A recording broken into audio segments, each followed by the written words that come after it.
رمضان کا چاند دیکھا جاتا ہے. رمضان کا چاند دیکھنے کے لیے ایک آدمی کی باشرہ آدمی کی گواہی کی ضرورت ہے. اگر ایک آدمی یہ کہہ دے کہ میں نے چاند دیکھا ہے تو دوسرے دن سے روزہ رکھا جائے گا.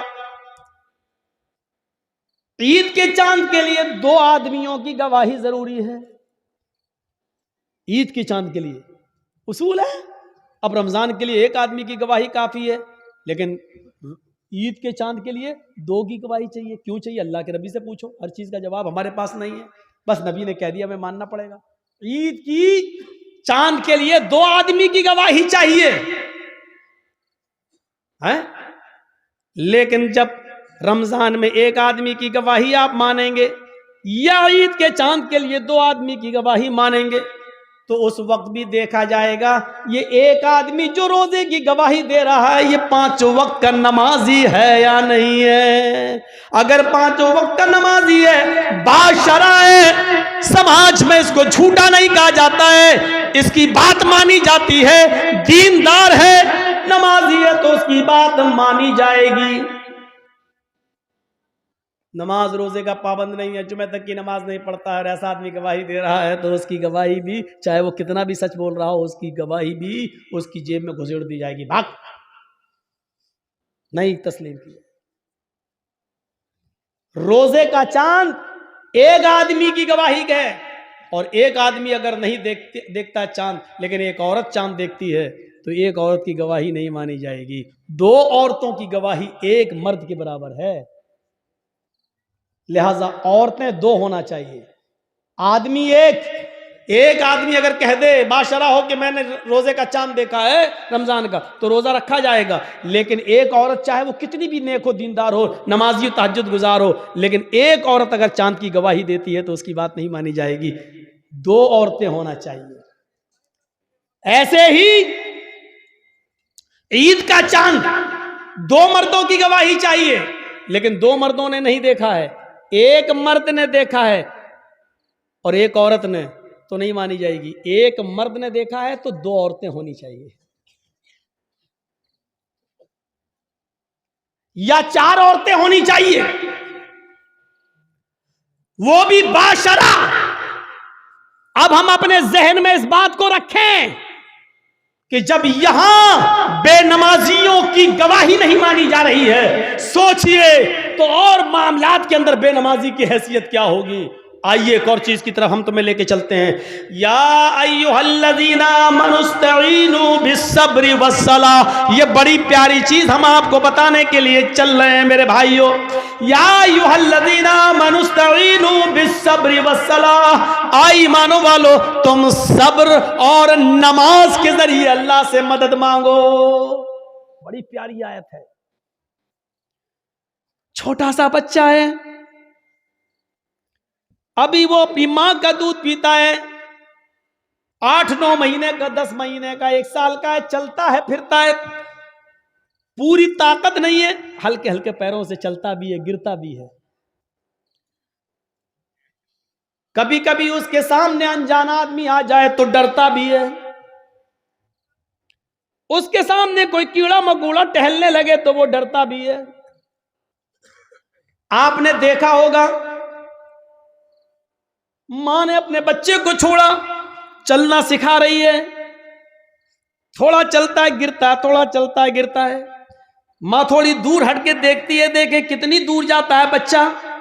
بچہ تھوڑی دور گیا، وہاں کوئی جانور دیکھا، کوئی کیڑا مکوڑا دیکھا، وہ ادھر سے پلٹا بھاگتا ہے اپنے ماں کے پاس.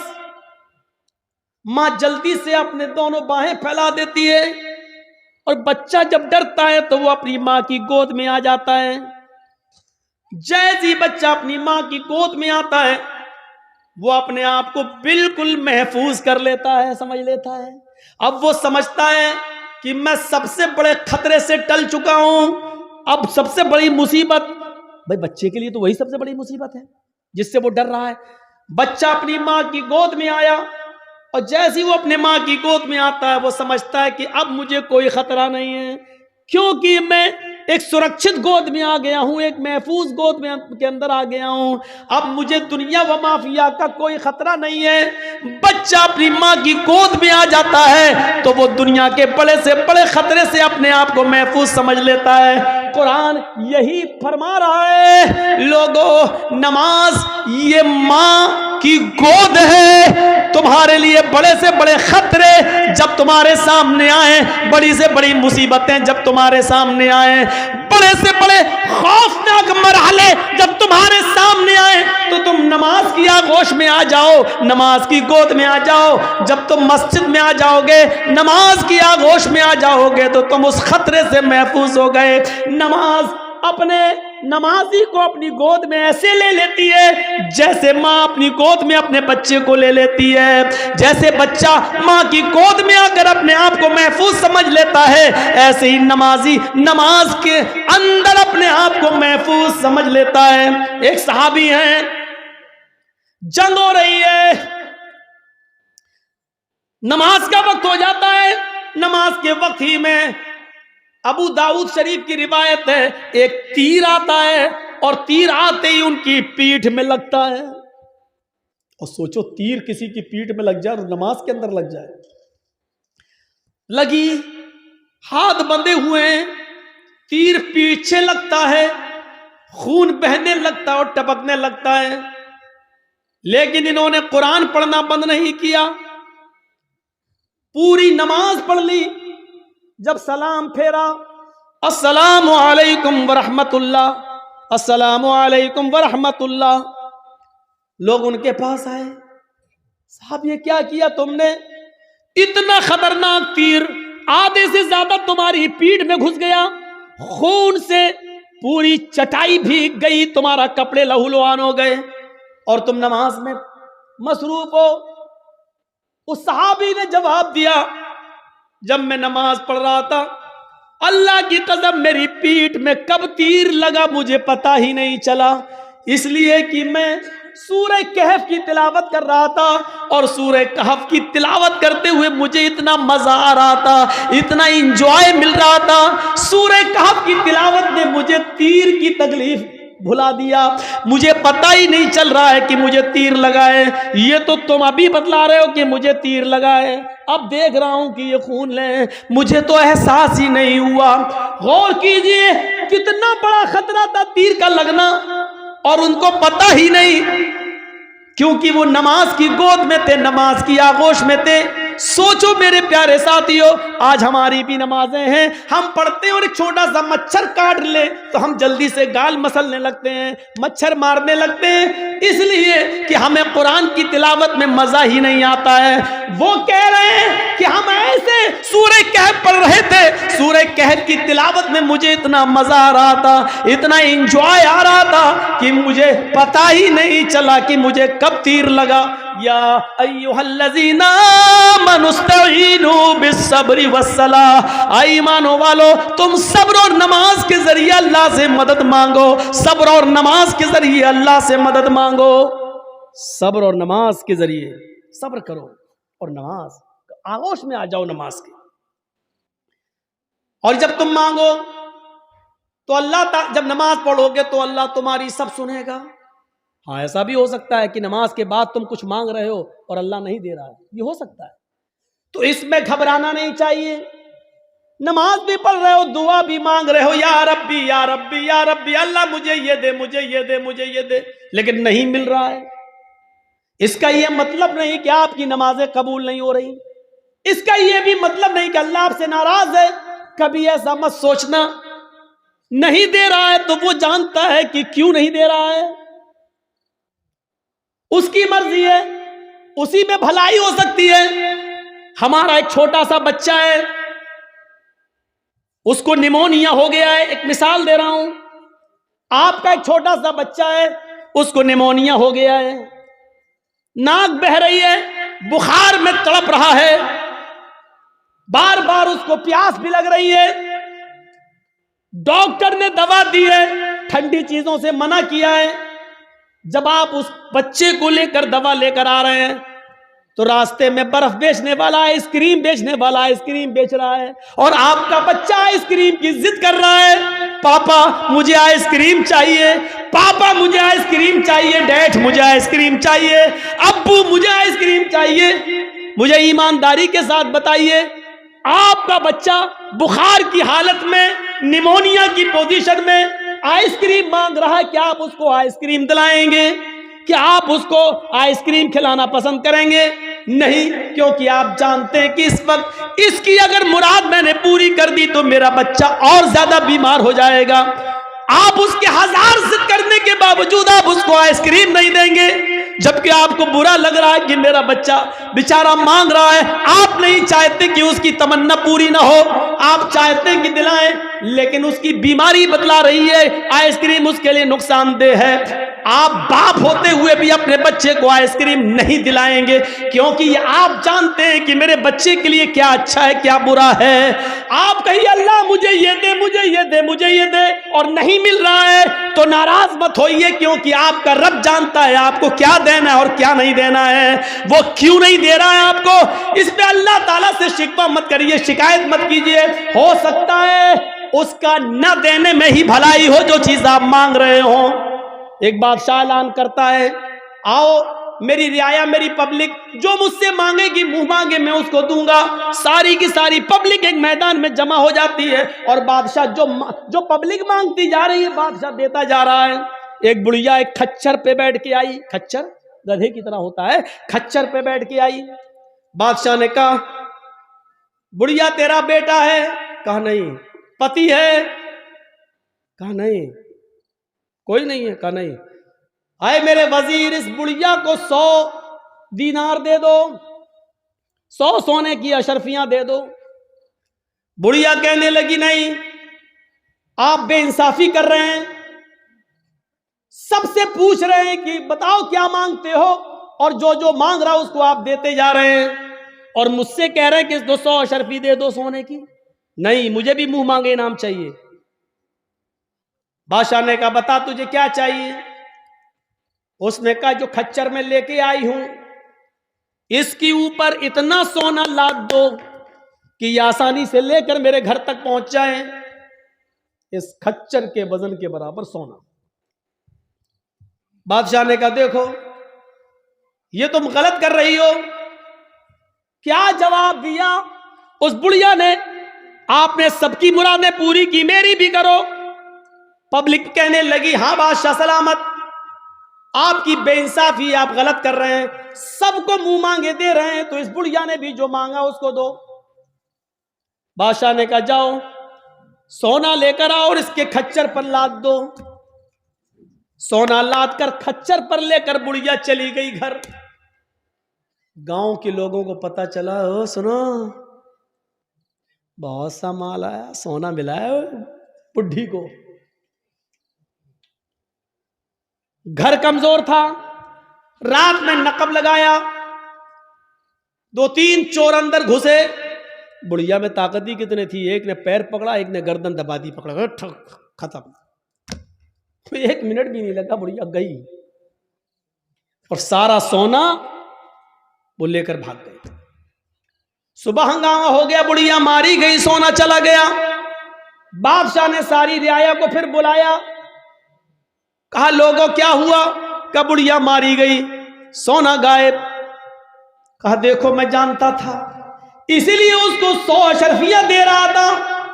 میں جانتا تھا کہ اس بڈھی کو لالچ ہے، اتنا سونے کا کرے گی کیا، نہ اتنا کھا پائے گی، اس کی زندگی میں اب زیادہ دن بھی تو نہیں رہ گئے، لیکن اس کے لالچ نے اس کو مار دیا۔ اسی لیے میں اس کو 100 سونے کی اشرفیاں دے رہا تھا، لیکن آپ لوگوں نے میری مخالفت کی۔ دیکھو مجھے معلوم تھا بڑھیا اتنا سونا نہیں سنبھال سکے گی، اس لیے ماری گئی۔ ایک معمولی بات سے یہ کہہ رہا ہے کہ کتنا اس بڑھیا کو ملنا چاہیے میں جانتا ہوں، اور کیا نہیں ملنا چاہیے میں جانتا ہوں۔ تو جو لوگ اللہ سے دعائیں مانگتے مجھے یہ دے دے، مجھے یہ دے دے، لیکن نہیں مل رہا ہے، اس کا رب جانتا ہے کہ کیا دینا چاہیے کیا نہیں دینا چاہیے، کتنا دینا چاہیے اور کتنا نہیں دینا چاہیے، یہ اس کو معلوم ہے۔ اس لیے اس نے جتنا دیا ہے اسی پر راضی رہو، اسی پر خوش رہو۔ زیادہ مال تباہی و بربادی کا باعث بھی بن جاتا ہے۔ کل میں نے بتایا تھا اللہ کے نبی نے جب جنت میں جھانک کر دیکھا تو جنت میں سب سے زیادہ غریب فقیر و مسکینوں کو دیکھا، اور جہنم میں جھانک کر دیکھا تو سب سے زیادہ عورتوں کو دیکھا۔ میرے بھائیوں اندازہ لگائیے، یا ایھا الذین آمنوا استعینوا بالصبر والصلاۃ، نماز ایک ماں کی طرح ہے۔ جس طرح بچہ ماں کی گود میں آ جاتا ہے تو اپنے آپ کو محفوظ سمجھتا ہے، ایسی بڑی سے بڑی مصیبتیں جب ہمارے اور آپ کی اوپر آئیں تو ہم نماز میں مصروف ہو جائیں۔ یقین نہیں آتا تو سنو، ابراہیم علیہ السلام اپنی بیوی سارہ کے ساتھ، سارہ ہاجرہ تو دوسری ہیں، سارہ پہلے تھی، پہلی بیوی کون ہے؟ سارہ کے ساتھ جا رہے ہیں اور ظالم بادشاہ کے ملک میں گھس جاتے ہیں، اس ملک کو کراس کرنا چاہتے ہیں۔ ظالم بادشاہ کے وزیروں نے لوگوں کو بتایا، بادشاہ کو بتایا ایک آدمی ہے، اس کے ساتھ ایک عورت ہے اور بڑی خوبصورت ہے۔ بادشاہ نے کہا اچھا خوبصورت ہے، کہاں؟ بلا کے لاؤ۔ ابراہیم و سارہ بلا کر لائے گئے۔ بادشاہ نے پوچھا یہ تمہاری کون ہے؟ ابراہیم علیہ السلام نے فرمایا یہ میری بہن ہے۔ ابراہیم علیہ السلام نے یہ سن رکھا تھا کہ اس بادشاہ کو اگر یہ کہہ دیا جائے کہ یہ میری بہن ہے تو بھائی کے ساتھ جب بہن کو دیکھتا ہے تو وہ پھر ہاتھ نہیں لگاتا ہے، چھوڑ دیتا ہے۔ تو کہہ دیا کہ بہن ہے، یہ جھوٹ نہیں تھا۔ ابراہیم علیہ السلام نے جب یہ کہا کہ یہ میری بہن ہے تو اس حیثیت سے کہا کہ ساری دنیا کے مسلمان آپس میں بھائی ہیں اور ساری دنیا کی عورتیں بہن ہیں۔ ایمانی رشتے سے ان کو اپنا بہن دل میں نیت کی تھی، ایمانی رشتے سے تو سبھی بہن ہیں، ہر کوئی ایک دوسرے کا بھائی، ایک دوسرے کی بہن ہے۔ لیکن چونکہ خوبصورت اتنی تھی حضرت سارہ کہ بہن کہنے کے باوجود بھی اس کی نیت خراب رہی۔ اس نے کہا ان کو کہیں لے جاؤ اور سارہ کو ذرا ہمارے دربار میں لے کے آؤ۔ ابراہیم علیہ السلام اپنی بیوی سے کہتے ہیں جاؤ۔ ابراہیم علیہ السلام کو ایک جگہ روک دیا جاتا ہے، سارہ کو اکیلے لے جایا جا رہا ہے، اور جب بادشاہ کی خلوت میں، بادشاہ کی تنہائی میں سارہ کو کر دیا جاتا ہے تو بادشاہ نے سارہ نے دعا مانگی، الہ العالمین میں اپنے شوہر ابراہیم کی امانت ہوں اور آج تک میں نے تیرے دین کی کبھی مخالفت نہیں کی ہے، اے اللہ اس ظالم بادشاہ سے میری عزت و آبرو کی حفاظت فرما۔ یہ کہہ کر بادشاہ نے جب اس سارہ کی اوپر اپنا ہاتھ بڑھایا تو سارہ کی دعا رنگ لائی اور سینے کے پاس آتے آتے ہاتھ رک گیا، نہ آگے بڑھ رہا ہے، نہ پیچھے ہٹ رہا ہے، نہ نیچے ہو رہا ہے، نہ اوپر جا رہا ہے، یہیں پر آ کر شل ہو جاتا ہے۔ جیسے یہ سارہ علیہ السلام ہے اور یہ ان کے سینے کا حصہ ہے، ایسے اس پہ پکڑ کے ہاتھ مارا، یہ بس یہاں پر رک گیا، اپنا آگے بڑھ رہا، نہ پیچھے ہٹ رہا، نہ ادھر ہو رہا نہ ادھر ہو رہا۔ چیخ کر کہتا ہے سارہ تیرے پاس کوئی خدائی طاقت ہے جو میرے ہاتھ کو مضبوطی کے ساتھ پکڑے ہوئے ہے، اللہ سے دعا کر، میں وعدہ کرتا ہوں کہ میں تجھے ہاتھ نہیں لگاؤں گا۔ حضرت سارہ نے دعا کی اور بادشاہ کا ہاتھ صحیح ہو گیا۔ پھر نیت خراب ہو گئی اس کی، پتہ نہیں، ہو سکتا ہے آٹومیٹک ہو گیا ہو۔ اس نے دوبارہ ہاتھ بڑھایا تو دوبارہ پھر ہاتھ وہیں پر رک گیا، حضرت سارہ کے تھوڑا پاس، شل ہو گیا، نہ آگے نہ پیچھے، نہ دائیں نہ بائیں۔ اے سارہ ایک بار اور دعا کر دے، اس کے بعد ہم تجھے کبھی ہاتھ نہیں لگائیں گے، میں چھوڑ دوں گا۔ اس نے پھر دعا کر دی، اللہ اس کو ٹھیک کر دے، صحیح ہو گیا۔ لیکن کہتے نا اتنی خوبصورت تھی کہ اس کا دل مطمئن نہیں تھا۔ تیسری مرتبہ اس نے پھر بد عہدی کی اور پھر ہاتھ بڑھایا، پھر ہاتھ سب شل پڑ گیا، آگے نہیں بڑھا۔ کہتا ہے کہ میں قسم کھاتا ہوں اپنے رب کی، جس کو وہ رب مانتا تھا، میں اپنے معبود کی، اپنے خدا کی قسم کھا کے کہتا ہوں اب ہاتھ نہیں لگاؤں گا، مجھے آخری بار معاف کر دے اور دعا کر۔